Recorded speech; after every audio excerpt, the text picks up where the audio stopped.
Long before glucose monitors and prescription medications existed, people across the world were already paying close attention to how certain plants affected their energy and appetite after meals.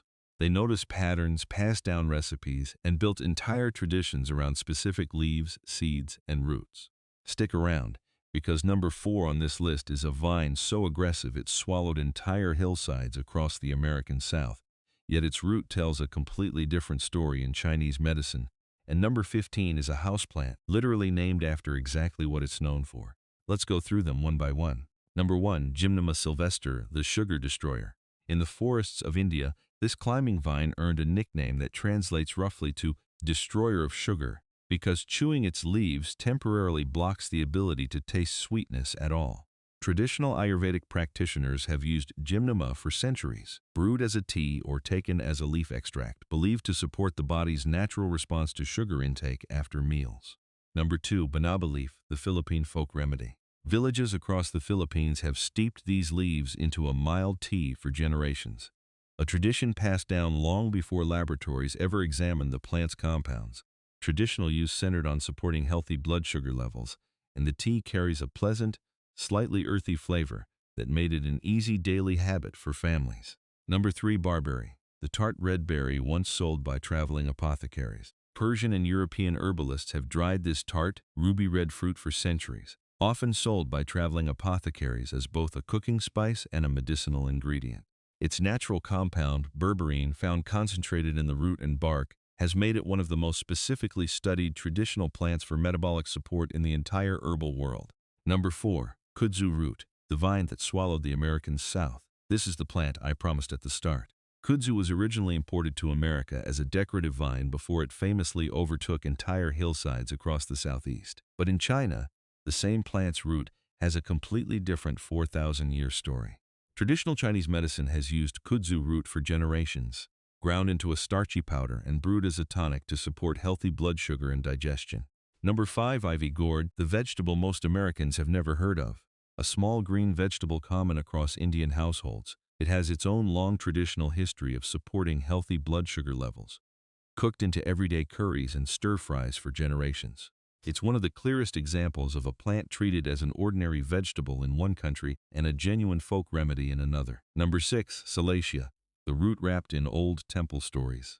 Native to India and Sri Lanka, this woody vine has had its root and stem bark used in traditional Ayurvedic medicine for well over 1,000 years. Ancient texts describe it as a supportive tonic for the body's response to sugar and starch, and traditional practitioners often prepared it as a simple boiled decoction. Number 7, neem leaf, the bitter tree that shades entire villages.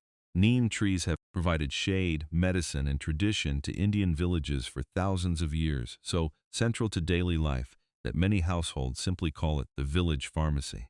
The bitter leaves have traditionally been chewed fresh or brewed into tea, valued for supporting overall metabolic balance alongside a long list of other traditional uses. Number 8, jamun seed, the fruit that gave up its seed for medicine. While the sweet purple jamun fruit is eaten fresh across India during summer, traditional herbalists discovered something different in its seed, drying and grinding it into a fine powder used for generations to support healthy blood sugar levels. It's one of the few remedies where the seed became more valued than the fruit itself. Number 9, charaita, the bitterest herb in the Himalayas.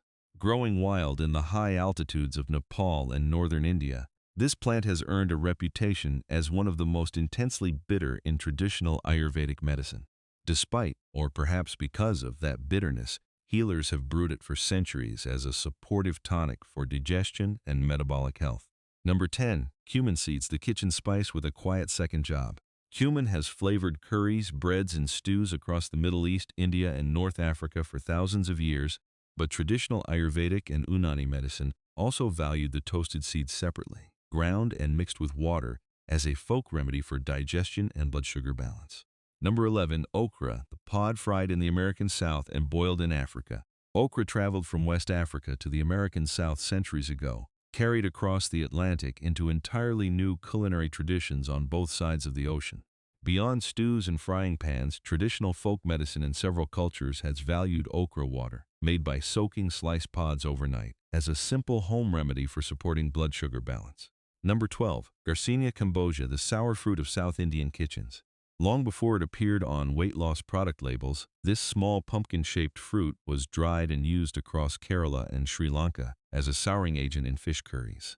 Traditional Ayurvedic and Siddha medicine also valued it separately, believed to support healthy digestion and metabolic balance when taken as a mild decoction. Number 13. Fig leaf, the overlooked half of a famous fruit. Everyone knows fig fruit, but traditional Mediterranean folk medicine has long valued the leaves just as much, brewed into a mild tea and used for generations to support healthy blood sugar levels. It's a reminder that sometimes the humble leaf carries just as much traditional trust as the fruit it grows beside. Number 14. White mulberry leaf, the tree Japanese silk farmers never wasted.